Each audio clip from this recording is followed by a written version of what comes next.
Welcome to another 21 Hats Dashboard. I'm Lauren Feldman, and I'm here with Shawn Busse, who is CEO and founder of Kinesis, which is based in Portland, Oregon, and works with small businesses on marketing, culture, and strategy.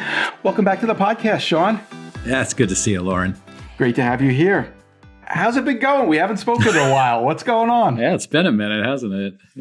Yeah, it's good to be back, and I'm excited to talk about today's topic. It's been a wild time for the company. We're 26 years. Wow. This last January.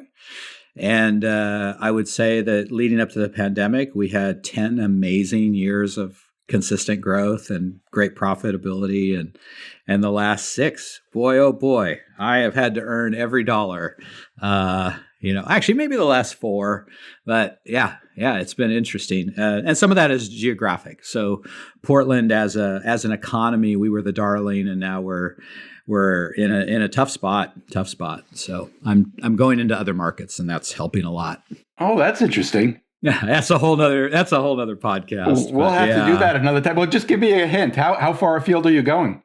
Luckily for me, I can get on the freeway, and in 3.5 hours, I can be in Seattle, which is a market that's larger than it's. I think I don't know, maybe 2.5 times the size of Portland, and more sophisticated. I have a really meaningful client up there that does outsourced financial support, so contract CFOs, contract accountants, and they have a network, they have customers. So by having that client who's really awesome, that's a foothold. And then also Vistage. So I'm a certified Vistage speaker, and my talks have been really well received. So part of my strategy is to go into Seattle, meet with Vistage chairs, and get on their roster for speaking. And it's just a great way to connect to CEOs and exposed to our way of thinking. That's great. That's really exciting. I'm so glad to hear that. Thank you. Right. To today's topic, we've talked a lot about what AI is doing to marketing and search and SEO, and it just changes so quickly. We haven't spoken in quite a while. What do you see happen out there right now? Well, I am an optimist. And I am an optimist of this moment because what's happening is a really massive disruption to the way marketing has been practiced for probably 20 of my last 26 years of doing Kinesis. So you had a really stable, consistent system called content marketing. And, it adapted to social media and these other trends and so forth. But generally, the idea of content marketing has held a reliable means of getting customers for decades, and we're seeing a really significant disruption in that, partly because of the way buyers are learning things now, and AI is that engine of disruption, and that means opportunity. That's how I see it. I see it as opportunity, but for an ecosystem built upon it, it's pretty tough. It's pretty tough. Are you saying content marketing doesn't work with AI? No, not at all. I wouldn't take that position, but I would take the position that buyer behavior is starting to change significantly. And I don't know, maybe you can share from your own experience how you're doing searches for information these days. But in my experience, business owners tend to be leading edge in terms of how they use technology. So some more than others. Some more than others. I won't mention any names. But you know who you are. No, I'm finding myself first a very skeptical and cynical person about AI, and now I'm like, wow, this is a remarkably different and better way to obtain information than keyword search. Like just full stop. And so that's been meaningful. So connect the dots for me. What content marketing is being disrupted? How do you tie that to the move from SEO to whatever you call search on AI, AIO or Or whatever. Yeah, these are all marketing terms by desperate agency. Sorry. A little cynical, sorry. So let's talk about it on a couple dimensions. So dimension one, which I think by now we've all seen, we go to Google to do a keyword search. First off, I think we need to recognize keyword searching is a nerd-driven methodology. Right? It was not created by normal humans because it has to conform to algorithms and how they work. So it's not a normal way of communicating, but we've all been trained and conditioned because it's way better than the phone book, right? Or the classifieds. So we've all been conditioned to do keyword searching. And in keyword searching, it's a technical system for which there are formulas of success. And those formulas can be reverse engineered. So if you put the right keywords into articles, you can increase your likelihood of being found by the system. Now, today, if I go to Google and I do a search, probably at least half of the time, that search is being intercepted by what it calls its AI overview. I'm sure we've all experienced this, right? Where it's fundamentally giving you the answer without you having to go visit a website. So that's disruption number one. I'm sure you've experienced this, yeah? Absolutely. Yeah. Have you talked about it on any of your shows? Yeah, sure. We've talked about it from a couple of different perspectives. One just being what that means for somebody who's trying to get found these days. Paul Downs was talking about it just a couple of weeks ago. He surprised some of us by saying that his traffic from Google is doing great. And we talked that through a little bit. We weren't entirely sure what to make of it. He's been watching carefully and he's concerned about what AI is going to do and how he will be disrupted. But for the moment, he doesn't really feel the need to do anything because it's really holding up. He had some theories about that, but I'm curious what you think. Yeah. I think there's a couple things operating here, right? So the more specific your search, the less at risk you are, I think, to things like AI overviews, right? Like for the example, the other day, I was looking how to plant a plant in my yard. Could I plant this plant under a fir tree, right? In the past, I would have had to go to one website, maybe many websites, to figure out the right answer to that question. I probably would not have been a good buyer for those websites, right? I'm just looking to find something out. So in the case where I'm just seeking pure information, and I'm not looking to buy something as a result, that's traffic that's never going to land on a website, which has real ramifications for websites like cooking websites or journalism websites where traffic is the commodity, right? So traffic is going way down on a lot of these editorial websites, which threatens their business model. So I think some of it depends on what is your model. If it's just eyeballs, whether they're relevant to buying your services and you're just selling advertising, that's a problem. Now, for somebody like Paul, he has a very specific solution to a very specific situation. My hunch is that somebody doing research around that very specific situation, it needs more than just an overview. It needs something very, very detailed. And in that case, Paul wins. And I think he's going to keep winning, even in the realm of AI, because AI can only answer so many questions. At some point, you need a woodworker, you need a woodworker to help you make a table. So I think that's part of the factor there. Certain businesses and certain industries are less at risk. I just gave you two examples, right? Editorial versus woodworking. And then depending on what the buyer's trying to achieve affects that too. So that's something really important for people to think about. The other aspect of it that we talked about was the combination of Paul having spent years trying to jam keywords into his website to make sure that he would in fact show up if somebody did a related search. But he was of the opinion, and it made sense to me, that the bigger factor might have been just that he's been doing this for so long. It's been decades. He's as he's told us many times, a photo of one of his tables was the first image returned for custom conference tables for many, many years. That happened a long time ago. So it's possible that his good results on Google have more to do with the longevity of his being there than with his ability to jam keywords into his copy. Yeah. Does that make sense? I think so. And I think you're touching on something really important, which is authenticity versus gamesmanship. I know Paul, well enough that there is an aspect of what he's been doing all these years that is gamesmanship, but underneath the gamesmanship, there's a lot of authenticity too, right? And a really good writer. And in that sense, he really welcomes what's happening with AI because he's got another website now that he's writing in actual English that people can appreciate and understand. And he's much more comfortable doing it that way. Yeah, this is what excites me, right? Like for years, Kinesis has been a company that tells great stories in ways that humans resonate with. That often became at odds, and even more so in the years leading up to the pandemic, with these digital folks who would write for Google, right? So if you write an article for Google, almost always it's not going to be as enjoyable to an actual human.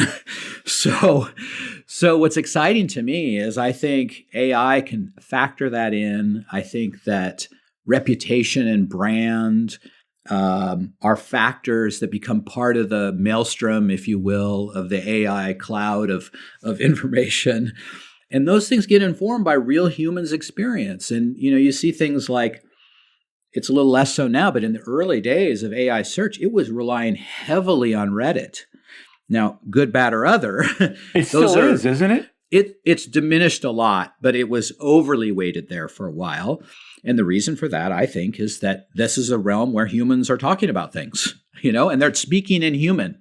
They're not speaking in algorithm, So that's exciting, I think, for businesses where we can get back to telling real meaningful stories and not gaming a system. It's really bad for the marketing ecosystem because they don't know how to tell stories most of the time. You're talking about people who got used to the SEO system and the keywords and kind of trying to game the system. Yeah. I mean, think about that, right? So I figured out Google was important in 2004, and we won that battle for, the next 13 years. Like, really. And then I was like, we got to get out of this. This is becoming the land of garbage and more about technical gamesmanship and less about actually telling stories and really being able to connect to humans. Okay, I was born in 71 and I saw an era where we had no internet as marketing, right?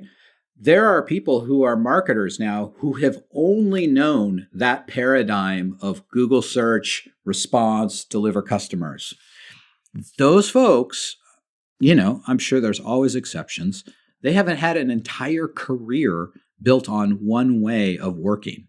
They've never seen anything else, right? And have not been asked to do anything else, which leads me to my belief that we have a crisis of creativity and the marketing shops don't know how to respond. That's so interesting from one perspective to me. A lot of people blame AI for destroying creativity. If people rely too much on it, they stop using all the different parts of their brain and become dependent. You're actually suggesting the opposite, that it could drive creativity. I think both can be true. I don't want children to use AI in school. Full stop. I don't want them writing. I don't even want them writing essays on a computer. I mean, I know that may sound like heretical, but I want them to pick up a pencil. And there's lots of evidence that that's a good thing. Let's set that aside for a minute, and we'll bring Jonathan Haidt on here another time. But the interesting thing that I've discovered with AI that took me from this thing is garbage to whoa, this is crazy, is in the hands of a creative person, it's super powerful. It accelerates my ability to connect disparate dots and to do research and to find resources to prepare for this podcast. Things that would have taken me hours before, so much faster. I'm not using it as an engine of creativity. I'm using it as an engine of amplification to creativity. And there's a real difference there. And this is why people who use it, who are not creative at their core, create unremarkable stuff. It's the same with stock photography. I saw this happen with stock photography. Stock photography came out, we're going to lose all the photographers. This stuff's disruptive, and it was, and we did lose a lot of photographers. But in the hands of somebody who doesn't know how to see beauty, doesn't know how to connect dots of creativity, it looks like garbage. But, I can use stock photography in lots of creative, unexpected ways. So that's the key that's missing from all of this, is the discussion of who's the user and what are they trying to achieve. If they're trying to make AI be a stand-in for creativity, they're going to fail. They're going to produce the same thing that their competitors are producing. But if they want to produce something different, they have to connect disparate things to make something new. And AI can really help with that. So what are you hearing from your clients? How is all this disruption affecting them, and what challenges are they now bringing to you?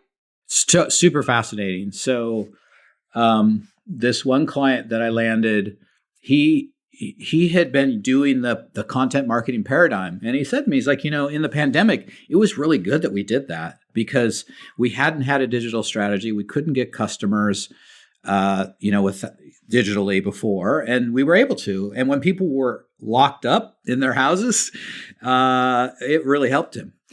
But in the sales process, I said to him, I have a hunch that system is in decline. This is before AI was really a big deal. I have a hunch that system is in decline and that we're going to see more money for fewer results in the future. And he's like, that's funny you said that, because that's what the data is showing me already. And this was early days of AI. So it wasn't just that AI was driving it. It was just, there's an overall trend.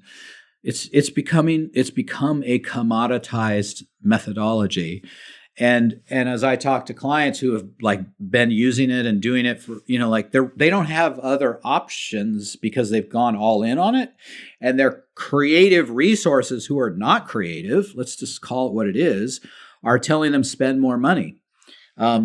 You've had Brandon Gray on here before, I think, from Simple Numbers. Oh, yeah, sure. The Simple Numbers 100. Yep. I was talking to him about this just the other day. I said, what's going on with your clients? He's like, they all want to fire their agencies, but they don't have a plan B. They don't know what to do instead. And the agencies aren't telling them what they should be doing in any way that's helping them.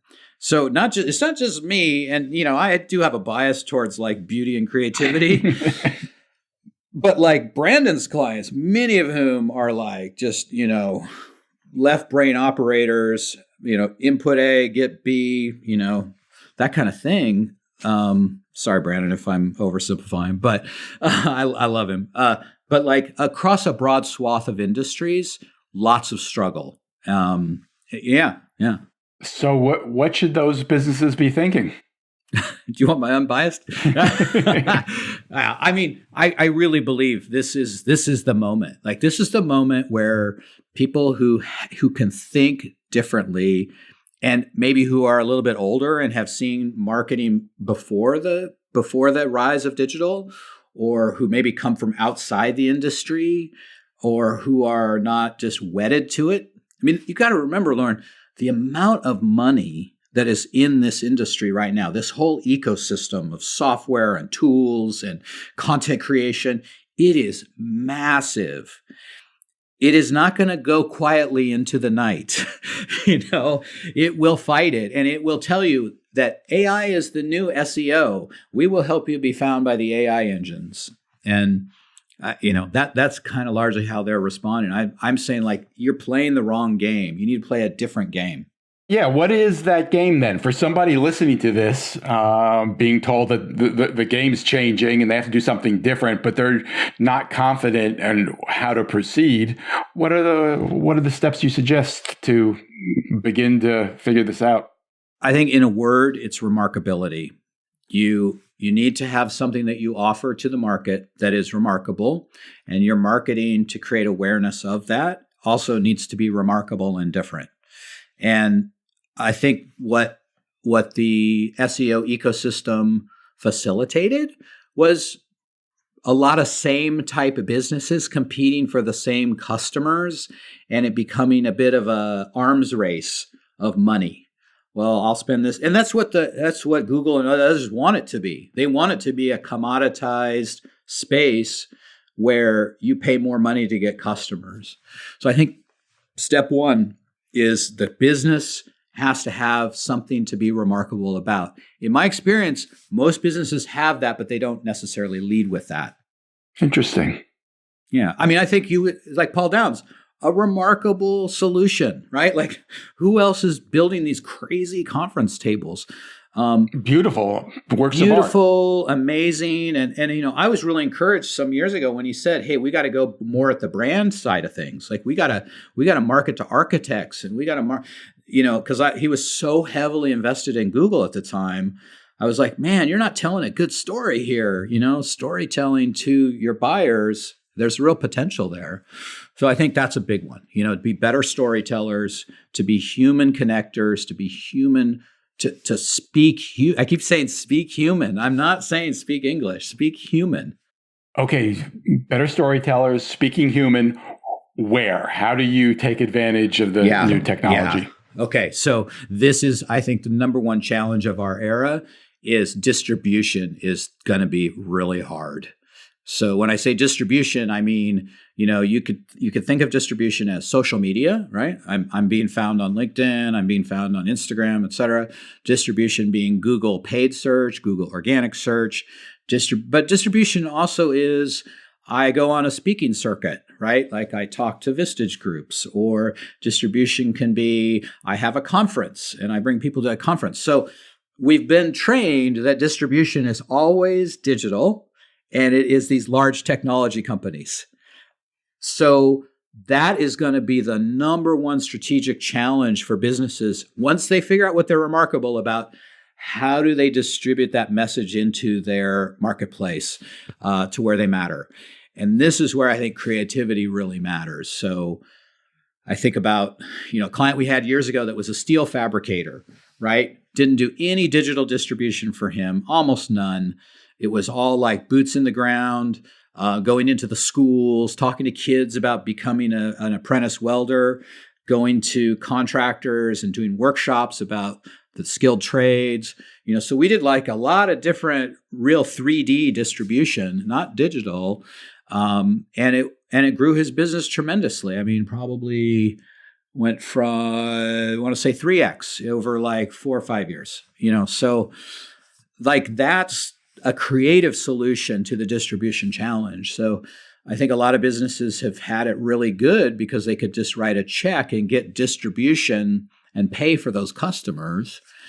I think now it's going to take creativity to get to those customers, and maybe more money. I hate to say it, but more money, because like organic search was a lever that gave competitive advantage to small businesses. I mean, it was great, but Google's not going to give that shit away for free. They're gonna make you pay, and they're making you pay. Same with Facebook, same with all of them. So cost is going to keep going up.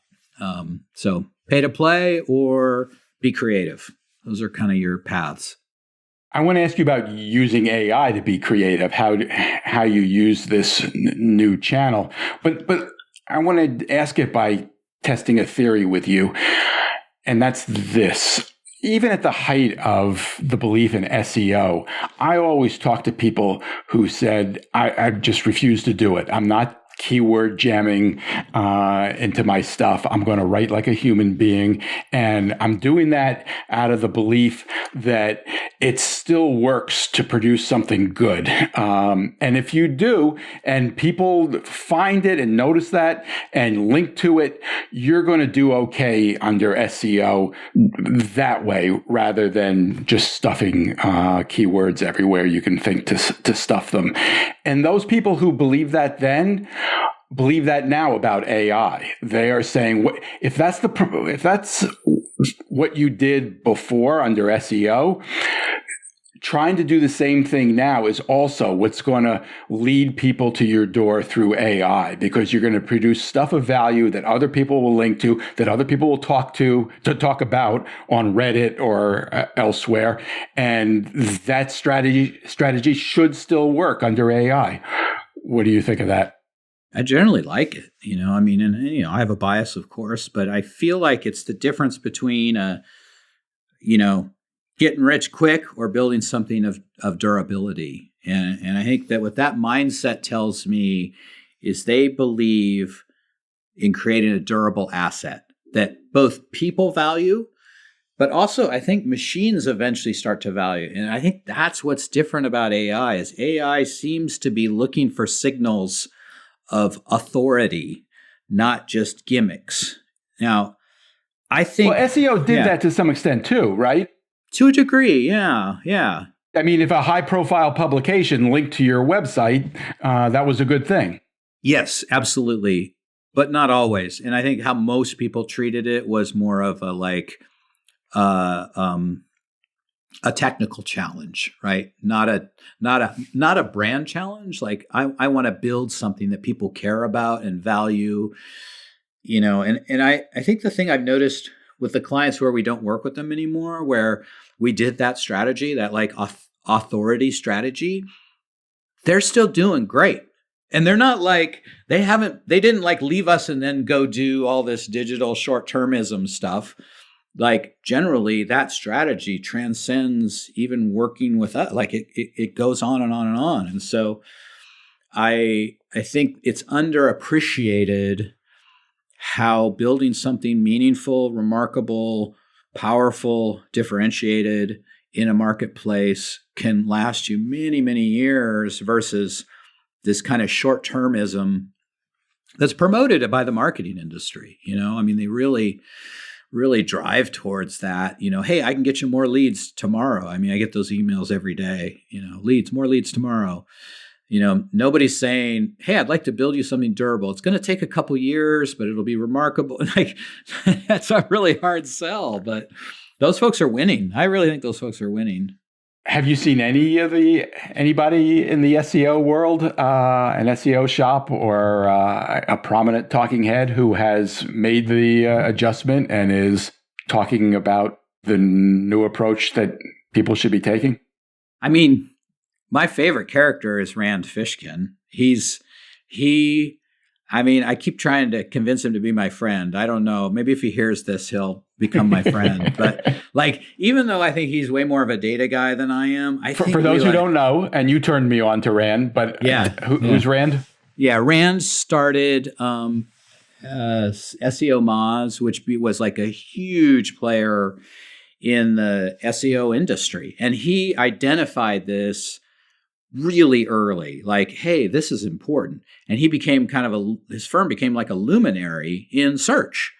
And, eventually sold the business. There's a really interesting story there. I would love for him to tell it on this show. But he left, and his new company he started called SparkToro. It essentially helps marketers identify where is your customer at? We make assumptions, surely they use Google. Maybe they do, maybe they don't. Maybe they're on these social channels. The product seems to help marketers figure out a really important question, which is, where do customers congregate? And to my knowledge, I think Rand has used 0 paid ad dollars. He's done a ton. He has done a bunch of content marketing. It is all human oriented. It is all written for people to read. And he produces a lot of content, but it is authoritative. And he has the benefit of building an authoritative persona. So people trust Rand already. So to some degree, I'm sure he built SEO Moz off of keywords and all sort of stuff. But like today, I don't think he needs that stuff. I could be wrong. I don't want to speak out of turn for him, but he's, I think, a great example of somebody who has created a brand, like the Rand brand, and it's super powerful. Who can compete with that? Yeah, I think that's probably my best example. I'm doing it in real time with a client. We're we're basically like, okay, we're going over here. We're going to tell real stories. And it's pretty fascinating. Yeah. Can you tell us what kind of business it is? I'll say professional services. So, B2B professional services. And what had they been doing previously? Keyword stuffing. Yeah. And you're taking them toward telling a story. Telling stories, humanizing. How, where? Yeah. So early days to test some of this out, we were using LinkedIn. So LinkedIn's still a pretty good distribution channel for B2B. So as an example of like proving the point, we looked at a post that a person from their company had shared about a year or two ago, and it was about a subject that we were going to write about again, slight change, but we just totally changed how we wrote about it. We wrote the story from a human perspective, what the greater purpose meant to them, the why, the nonprofit work that they were doing in the community. We spoke to the meaning behind everything. And it was crazy. And I'm not like a huge metrics guy, but it was like a massive change in terms of engagement and reach and impressions, because we were speaking to things that people care about, and not just stuffing with keyword. And this is the thing too, is that the folks managing that work before didn't understand how that type of platform works from a storytelling perspective, and since it didn't have a lot of value for search, it was just sort of like, we'll throw out a post here and there, but we're going to write all these blogs, so already I can just see it. It's just like, we just got exposed to thousands of people who are now seeing the brand in a very favorable light. And it's super exciting to see. Yeah. Last question. Are you doing anything to try to help Kinesis, your business, get discovered on AI? I wasn't trying to, but I did. Yeah, we got our first lead through AI. And what's funny is I haven't paid much attention to algorithmic search since 2017. So I wasn't doing anything to try to juice the system, And so to get like a lead out of the blue for AI was really interesting. And so our first meeting with them is going to be basically like, tell me exactly what you did. I am so curious. Now, try to reverse engineer it and figure out. I can't. No. See, this is the thing. If you type in hey, tell me who's the best, consultant for strategy and creativity in Portland, it'll give you a list of 10, and you do it again, it'll give you a list of a different 10. It'll give you a different 10. So it's a ghost in the machine problem, but I'm just more curious, of this change of behavior. And I think it's a good illustration of we didn't try to game the system, and yet the AI said, this is a credible company, right? This is a credible company for strategy work. I know he typed in something about consulting and strategy. This is a credible company. So maybe all the work I've done on LinkedIn, maybe the website posts that are out there, maybe press and PR were in the Business Journal. Probably appearing on the 21 Hats podcast had the most to do with it, I would think. Constant appearance on 21 Hats. Good. Thank you. Thank you. I was saving the best for last. Yeah. It's funny. I had the exact same experience last week. I had somebody reach out to me and say, hey, I'm interested in some kind of sponsor type relationship. I asked Claude who should reach out to try to reach small business owners, and Claude suggested you. And I thought you'd want to know that, so I figured I'd mention. Yeah. Now, we talked, and he decided not to sponsor, but it was still a moment that I will remember. Yeah, I think this would be kind of like the last thing I'll leave about AI search is I think there's a lot of companies that are really desperate to replace Google search with AI search, whether that's companies trying to get customers or service providers who are marketing firms. And I think we're so early days now that it's a bit like saying, oh, hey, let's optimize for Netscape. So sorry, that's dating me, but there was a moment where we had competing search engines or we had competing browsers. And so we're in that period where no clear winner is out there. And the system itself is fundamentally different than the algorithmic system. So I think it's easy to spend a lot of money on this idea. and also maybe make some good progress, but also, be frustrated by it. And, I have a friend who's an architect and he's had some good luck with it. I think because he has good domain authority already and he's writing about something very, very narrow. And so if you have those two things going for you, I think you could probably get some business through AI search. I just wouldn't make it your only thing you're doing. That's a really good caution. Shawn Busse is CEO of Kinesis, which is based in Portland, Oregon, and works with small businesses on marketing, culture, and strategy. Thank you, Shawn. And thanks for listening, everyone. Dashboard is brought to you by Grasshopper Bank.